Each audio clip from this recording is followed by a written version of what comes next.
رات کے 1 بجے 1:30 تک ہم یہ شو کرتے ہیں، پھر صبح کو اپنے جاب پہ جانا ہوتا ہے، 6 ساڑھے 6 بجے اٹھنا ہوتا ہے، تو رات ہمارے لیے بہت مختصر ہو جاتی ہے۔ تو میں یہ بچے جو میرے ساتھ ہیں، جو میرے ساتھ جن کی مدد کے بغیر میں شو نہیں کر سکتا، تو اللہ تعالیٰ ان کی بھی اس کاوش کو قبول کریں، اور اللہ تعالیٰ میرے ان ناظرین کو جو نہ صرف دیکھتے ہیں بلکہ مجھے پھر میرا حوصلہ بڑھاتے ہیں، ان کے دلوں کو بھی اللہ تعالیٰ کوئی اپنی رحمت سے منور کر دے، اور ہمارے دماغ کی جو بتی گم ہو گئی ہے اللہ تعالیٰ اس کو روشن کر دے، اور میرا وطن جو ہے اس میں کوئی انقلاب نہ آئے، کوئی ریولوشن نہ آئے، صرف ایک خوبصورت سوچ کی تبدیلی ہو جائے۔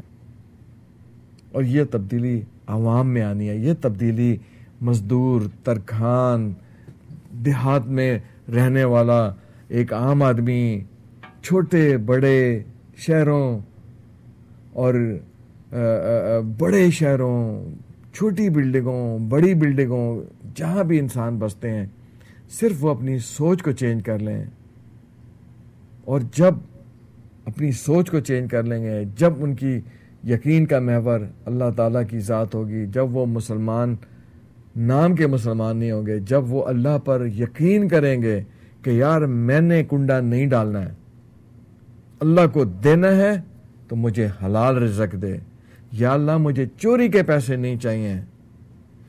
یقین کریں، میں اپنی زندگی کے اگر یہاں بیٹھ کے واقعات سناؤں، میں نے ہر موقع پر جب بھی کوئی موقع آیا، چاہے وہ اولاد کی شادیوں کا موقع ہو، الحمدللہ میں نے اللہ تعالیٰ سے مانگا، اور اس یقین کے ساتھ مانگا کہ اللہ دینے والا ہے، اللہ نے وعدہ کیا ہے، اور میرا رب کوئی ہماری طرح چھوٹا موٹا کوئی انسان نہیں ہے، وہ خدا ہے، اس کائنات کا، ان جہانوں کا، آسمانوں کا، زمینوں کا مالک ہے۔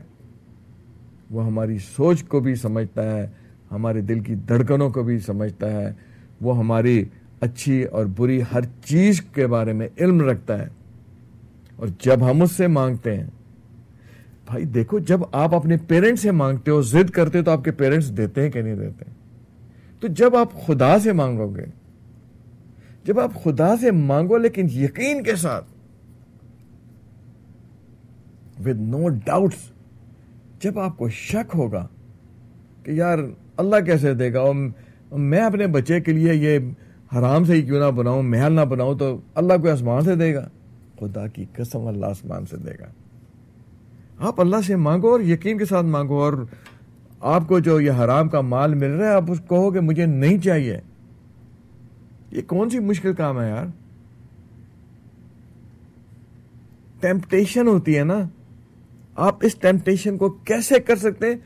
بھی ٹیمپٹیشن کیا ہوتی ہے کہ میں یہ کام نہیں کروں گا تو شاید پھر مجھے یہ اپرچونٹی نہ ملے، شاید میں یہ پیسہ نہیں لوں گا تو شاید میرا یہ کام نہ ہو سکے، اگر میں نے بجلی کے بل صحیح دے دیے تو وہ تو میرے پاس تنخواہ نہیں ہے، تو پھر میرے گھر میں ایئر کنڈیشن نہیں چلے گا۔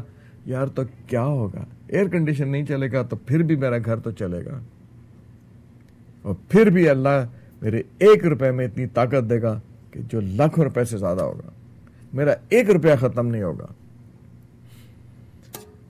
میں آپ کو یہاں ایک چھوٹا سا واقعہ سناؤں گا، اس سے پہلے کہ میں آپ سے اجازت چاہوں۔ میں یونیورسٹی میں جب جن دنوں میں پڑھ رہا تھا اور بسوں میں سفر کرتا تھا، تو ایک دن ایک بس میں سفر کے دوران ایک بزرگ مجھے ملے، اور انہوں نے مجھے کہا کہ بچہ مجھے پیسہ دے۔ میں نے بابا کی طرف دیکھا اور یہی سوچا کہ شاید یہ کوئی عام فقیر ہے، تو اس سے پہلے کہ میں ان کو ہاں یا نہ کا جواب دیتا، اس بزرگ نے مجھے دوبارہ کہا، بچہ پیسہ دے، پیسے سے پیسہ کم نہیں ہوگا۔ پتہ نہیں کیوں میرے جسم میں ایک پھریری سی آ گئی، خدا جانے ایسا کیوں ہوا، نہ اس سے پہلے ہوا تھا اور نہ اس کے بعد ہوا۔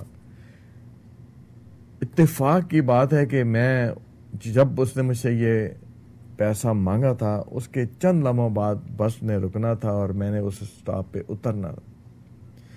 میں اترا ہوں، مجھے آج بھی وہ دن اس طرح لگتا ہے جیسے یہ کل کی بات ہے، حالانکہ یہ کوئی 30 سال شاید پرانی بات ہے. وہ فقیر بھی میرے پیچھے اتر گیا، اور چونکہ میرے جسم میں جھرجھری سی آ رہی تھی اور مجھے عجیب سا لگ رہا تھا، میں نے اپنی جیب میں ہاتھ ڈالا اور مجھے آج تک یاد ہے 8 آنے میری جیب میں تھے، 98. میں نے اس فقیر کو دے دی، اور اس فقیر نے مجھے جاتے جاتے ایک مشورہ دیا. کہتا ہے بچہ، اپنی جیب میں کبھی پیسے نہ گننا، میرا رب تیری جیب کبھی خالی نہیں کرے گا. اللہ جانے، چونکہ میرے ایک جسم میں پہلے ہی عجیب سی کیفیت تھی، اور وہ میں نے بات سنی تو وہ میرے دماغ میں ایسے چپک گئی جیسے کسی نے ایلفی کے ساتھ چپکا دی ہو. وہ دن اور آج کا دن میں نے کبھی اپنے والیٹ میں پیسے نہیں گنے، اور آپ مانے یا نہ مانے، آج تک اللہ کا فضل ہے میرا والیٹ خالی کبھی نہیں ہوا. بلکہ مجھے تو کئی دفعہ کا واقعہ یاد ہے کہ جب مجھے لگا کہ شاید عزت میرے والیٹ میں پیسے نہیں ہوں گے، اور جب میں نے والیٹ کھولا تو اس میں میری سوچ سے زیادہ پیسے نکل آئے. مجھے نہیں پتا کہ یہ محض اتفاق ہوتے رہے ہیں یا واقعی کوئی کرامات ہیں، لیکن اس میں ایک سبق ضرور ہے کہ اگر انسان، اور کیونکہ جب اس وقت میں نے وہ 8 آنے دیے تھے، میرے لیے وہ 8 آنے بہت بڑی رقم تھے، کیونکہ میں کہیں ٹیوشن پڑھانے جا رہا تھا اور وہاں سے مجھے واپس یونیورسٹی جانا تھا اپنے ہاسٹل کے لیے، اور میرے پاس مزید کوئی پیسے نہیں تھے. اور میں نے جب وہ پیسے دے دیے تھے تو مجھے یہ ضرور خیال آیا تھا کہ اب میں واپس یونیورسٹی کیسے جاؤں گا. کیا ہوا، کیسے میں یونیورسٹی پہنچ گیا، کس طرح ہو گیا، یہ تو مجھے یاد نہیں، لیکن اس واقعے کو میں ابھی بھی جب آپ کے سامنے ذکر کر رہا ہوں تو میرے جسم میں ایک وائبریشن ہو رہی ہے. خدا جانے ایسے کتنے فقیر اور ملنگ ہوں گے جو انسان کو جاتے جاتے ایک سبق سکھا جاتے ہیں، اور وہ سبق یہی تھا کہ دولت کو گننا نہیں چاہیے. میں نے بعد میں اپنے بے شمار بزرگوں سے یہی سنا کہ دولت کو گنو تو دولت گھٹ جاتی ہے.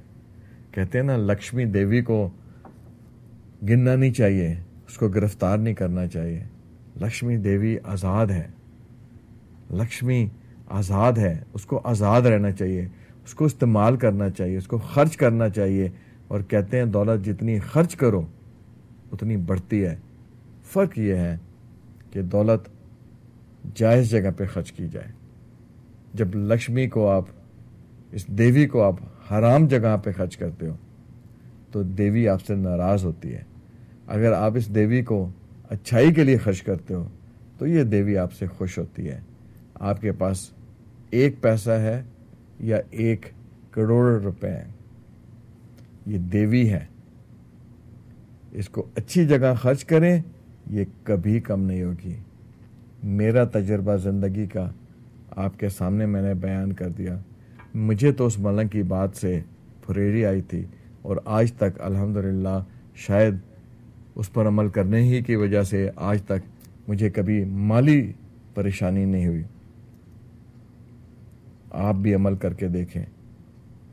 اپنے پاس چاہے 1 روپیہ ہو یا 1 پیسہ ہو، اگر کوئی آپ کے پاس سائل آ جائے اور آپ کو لگے کہ یہ سائل اس پیسے کا مستحق ہے، مثلاً آپ سے، اور یہ دیکھیں کہ یہ تو ہمارے نبی پاک صلی اللہ علیہ وسلم کی بھی شان تھی نا کہ کوئی سائل آ گیا تو اپنے پیٹ پہ پتھر باندھ لیے اور روٹی اپنا رزق اٹھا کے اس کو دے دیا. تو اللہ تو اپنے نبی کو نہ جانے کیا کچھ دے سکتا تھا. یہ نبی نے ہمیں سمبلائز کر کے چیزیں دی ہیں، یعنی جو نبی پاک صلی اللہ علیہ وسلم نے جتنے بھی عمل کیے وہ ہمارے لیے گائیڈنس تھی، ہمیں ٹپس تھیں.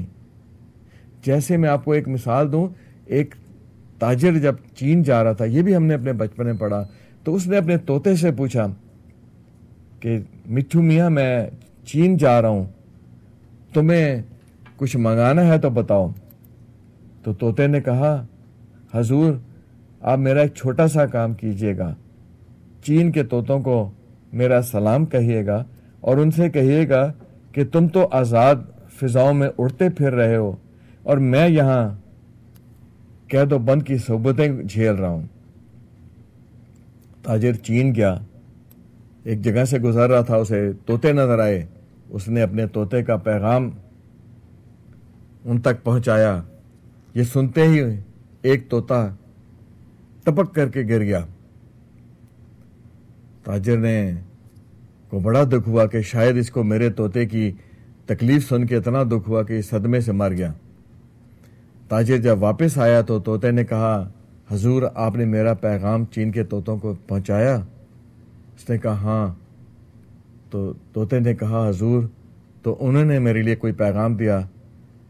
تو تاجر نے کہا، نہیں، انہوں نے تو مجھے کوئی پیغام نہیں دیا۔ ہاں، تمہارا پیغام سن کے ایک طوطا شاخ پہ سے گر کے مر گیا۔ یہ سنتے ہی تاجر کا طوطا بھی فوراً گر گیا اور تاجر نے کہا، او بڑا افسوس ہے، وہاں پہ ایک طوطا مر گیا اور میرا طوطا بھی اس کے صدمے سے مر گیا۔ تاجر نے پنجرا کھولا، طوطے کی ڈیڈ باڈی نکالی اور اس کو ایسے پھینک دیا۔ جیسے ہی تاجر نے اس کیج کا دروازہ کھول کے طوطے کو ایسے پھینکا، طوطا پھر سے اڑ گیا۔ تاجر نے کہا، ارے یہ کیا تماشا ہے؟ تو طوطے نے کہا، حضور چین کے طوطوں نے مجھے پیغام یہی دیا تھا کہ اگر آزادی چاہتے ہو تو اس طرح سے گر جاؤ، اور ان کا پیغام مجھے ملا اور میں نے عمل کیا اور آج میں بھی آزاد ہوں۔ اس مثال کو میں نے صرف اس لیے پیش کیا کہ جب ہمارے نبی پاک صلی اللہ علیہ وسلم جتنے بھی عمل کرتے تھے وہ ہمیں ٹپ دیتے تھے۔ جیسے ان طوطوں نے کوئی لکھ کر پرچی میں نہیں بھیجا، کوئی انہوں نے فارمولا نہیں دیا، انہوں نے ایک ٹپ دی۔